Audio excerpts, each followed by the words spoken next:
Welcome to Madison City Channel's Know Your Candidates interviews, co-sponsored by the League of Women Voters of Dane County. I'm Joy Cardine, and I would like to introduce Larry Palm, running for County Board Supervisors from District 12. As we begin, please tell our viewers a bit about how your educational, your vocational, and civic experience prepared you for the position and why you decided to run for County Board. All right. Thank you, Joy. I would like to thank the League of Women Voters for giving us this opportunity for residents to hear about my campaign for County Board District 12. I find great honor in serving our community through public service and hope that my experience can be of value to our community. I was humbled to be recently appointed to the Board of County Supervisors to replace our Treasurer Supervisor Paul Rusk. My experience serving our community on the Madison City Council for 14 years, on the library board for 19 years, 27 years working for the Madison Public Schools in alternative education, and as chair of the Regional Plan Commission makes me the best candidate for county board. For nearly 20 years, I've lived in the Egan Park neighborhood. I still see the Oscar Mayer building from my kitchen windows and hear planes fly overhead. My husband and I love walking our dog, Molly, and meeting and chatting with our neighbors or heading to Ogden's around the corner for breakfast. I know our district has many wonderful assets, from Warner Park and its community centers, Lakeview Library, Rindall Park, Madison College, the airport, and Starkweather Creek. We need to preserve and build upon these assets. I am dedicated to listening and working with residents and businesses. We have many challenges, such as PFAS chemicals in our groundwater, the F-35 bed down at the airport, essential racial justice reforms, and especially our COVID-19 response to support our community. Our response to COVID-19 is especially important, including supporting our residents' physical and mental health, supporting our workers by increasing childcare opportunities and affordability, strengthening our minority-owned businesses, and helping our families by making sure that food is on their table and is a roof over their head. If you'd like to find out more information about who I am and what I stand for, please visit my website, larrypalm.com, for more information. Larry Palm, want to be your county board supervisor to utilize my hands-on experience to deliver results for District 12 on the county board. I ask for your vote Tuesday, February 6th.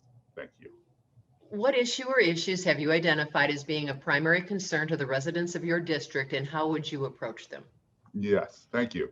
Well, there were several issues that I've initially identified. One, as I mentioned, was the COVID-19 recovery. That's an issue that is important not only to the district, but throughout the county and of course the country and the world. I'm also concerned about PFAS and salt use for our lakes, affordable housing, making sure that people can live in our area and be our neighbors, and then the F-35 bed down. As I explained, that my house is under one of the flight paths, and I experienced the effect of the F-35 F-16s at the moment, and F-35s if they were placed here. And then you asked about what I would do. Certainly, as I mentioned, I guess one of the biggest things that I would say is the PFAS chemicals that are leaching into our groundwater that recent reports have indicated are now clearly in our Starkweather Creek and our lakes. And we need to work aggressively to eradicate the source of the PFAS and make sure that we dig it up and take care of it. They were from firefighter. Some of them were from firefighter foam that was used at the airport, and they're in high concentrations there. And those areas that have been identified, we need to get the chemicals out of our groundwater and our soils. So that's one approach that I'll be doing. And obviously COVID recovery, I mean, it's really important for us to continue to invest in our community, invest in our population. As I said, we've been partnering with Dane County Buy Local to do some support for businesses. We've been partnering with Tenant Resource Center for assistance for housing, and we need to continue and strengthen those partnerships. Sheriff David Mahoney has announced his retirement. Mm-hmm. What are the primary assets you think a new sheriff should have, and what are the major questions facing a new sheriff? Yeah. Unquestionably, that's a conversation I've already been having with other county board supervisors about what we see as the future of our criminal justice in our community. I do I do think that the next sheriff needs to continue with compassion and understanding about how criminal justice affects our community in broad ways. We need to make sure that the jail and the systems operate effectively, and we definitely need a communicator and someone who will partner with other elected officials and our agencies. One thing that I'm learning more about is how interconnected all these government groups are. It's not just the sheriff who operates the jail. It's not just the county board that has the power of the pocket.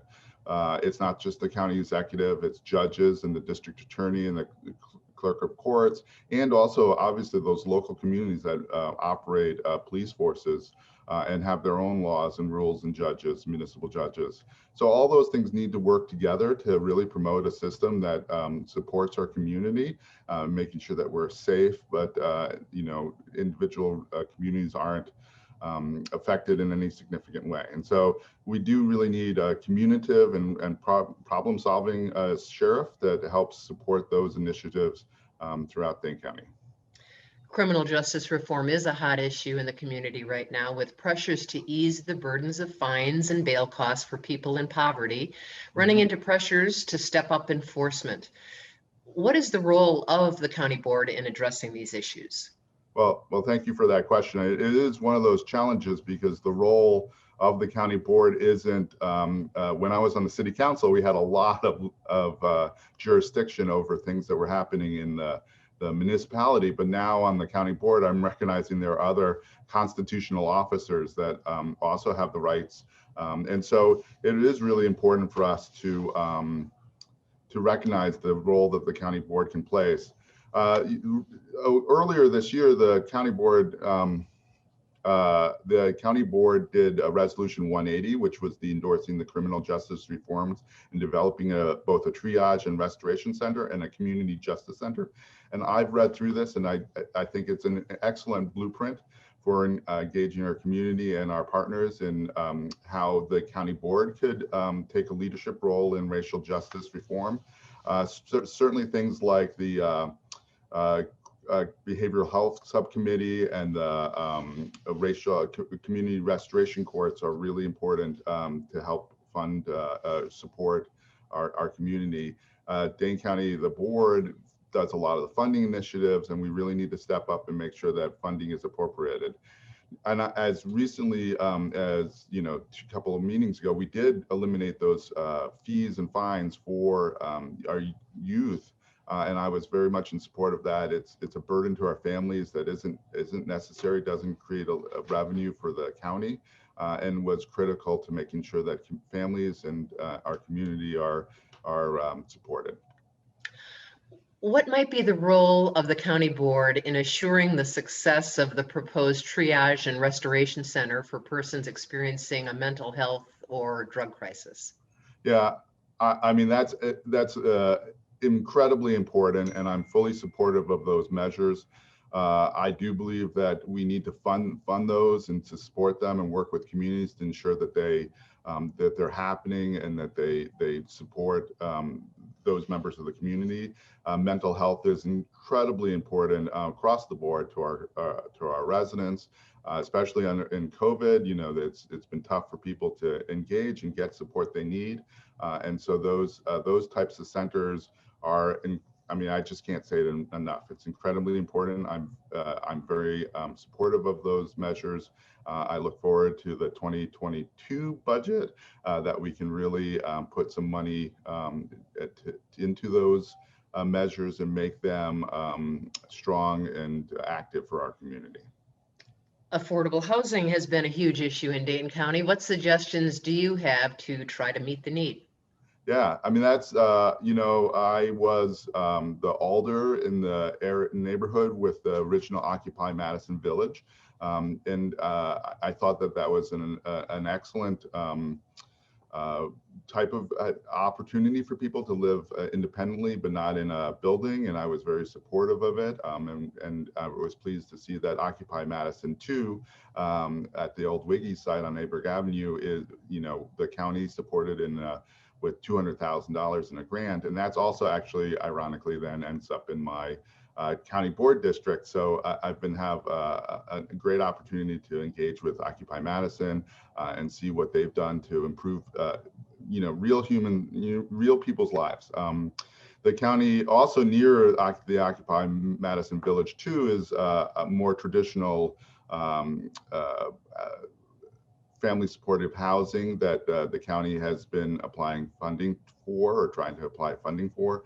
And we need to continue to invest and engage. And I think the benefit to that versus the benefit for the county versus the city of Madison has been able to disperse the housing throughout the county and not just located in the city of Madison. So obviously the city is focused on the city, but the county gets to support projects that are in other communities, which I think are also essential because many times, we want to keep families together. We want to keep kids in school districts.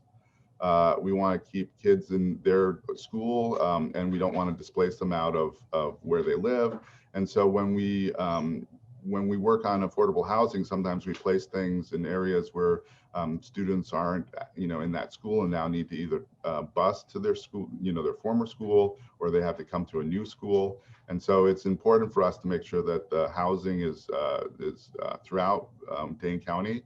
And the county should work on making sure that happens with a county housing plan so that we can identify these areas that good affordable housing could be located, and of course continue to financially support those housing initiatives. There are many COVID-19 related questions facing the county. What role does the board play in helping to meet them? Wow, I sound like this is all my introduction. I think the county board has a critical role in making sure that resources are made available to the community. As I mentioned, the partnerships with the Tenant Resource Center and others, the buy local partnership, but these are all also federal CARES Act funding. And we need to be able to support our community with some local funding and to make sure that we are emphasizing, I think, incredibly the minority businesses that we have in our community to make sure that they are sustaining and thriving. So that is important for the county board to look at, to support, and to be a part of. I think one of the challenges here is the county board has been presented by the county executive some of these plans, and we need to be much more aggressive about being part of that solution and engaging our community and our residents in those decisions. Again, it's federal CARES money that's been principally spent for these past initiatives, but as we get into spending our local community dollars, we need to make sure that they're supporting the residents who really have needs, who can't put food on the table, who don't have shelter over their head, and who can't go to work. One final thing that I really think that we need to absolutely be looking at is childcare. People can't go to school, can't go to work, can't go to school, can't provide for their families without affordable and available childcare, and the county can be a part of that solution. The county has been working toward environmental sustainability. What additional measures to protect or enhance the environment would you suggest or support? Well, I think my first suggestion is, again, the PFAS. We can't begin to support the environment if we have water that people can't, say, fish from. And so we need to resolve, our degradation in the environment as quickly as we can. Obviously, the salt levels in our lake. This is the winter. We're taping on a huge snowstorm, and people were going to apply salt to their sidewalks and driveways and parking lots. And we need to continue to educate people that salt use, while at times can be appropriate, a lot of times can be solved with just sand. The salt use rises the chloride levels in our lakes, and then creates an environment for the weeds to thrive in, and that's just not helpful to our environment as well. Obviously, I fully support things like solar and carbon neutral or carbon positive ways to transport people and to engage people. I have a plug-in electric hybrid vehicle, and I think that we need to make sure that we have charging stations throughout Dane County, not just in Madison. And there's a lot of methods that the Dane County Board can be involved in supporting the global climate change and supporting our environment in Dane County. What would you like to say to the viewing audience as we complete this interview? Okay, thank you. Thank you again for the opportunity to share information about my campaign for the county board. I am passionate about improving our community in District 12. As we've heard, there are a series of issues that face Dane County in our district. How we respond to these challenges will affect all of us for many years to come. My experience working with residents, neighborhood associations, and other community members demonstrates my commitment to getting things done. I encourage you to take a look at my website, larrypalm.com, if you'd like to learn more about these issues that I care passionately about. Thank you again for your time. I look for your vote on Tuesday, February 16th, on April 6th. Thank you, and have a good day. Thanks to Larry Palm for speaking with us, and to the viewing audience for taking the time to know your candidates. As with every election, please vote. On behalf of the Madison City Channel and the League of Women Voters of Dane County, thank you for joining us.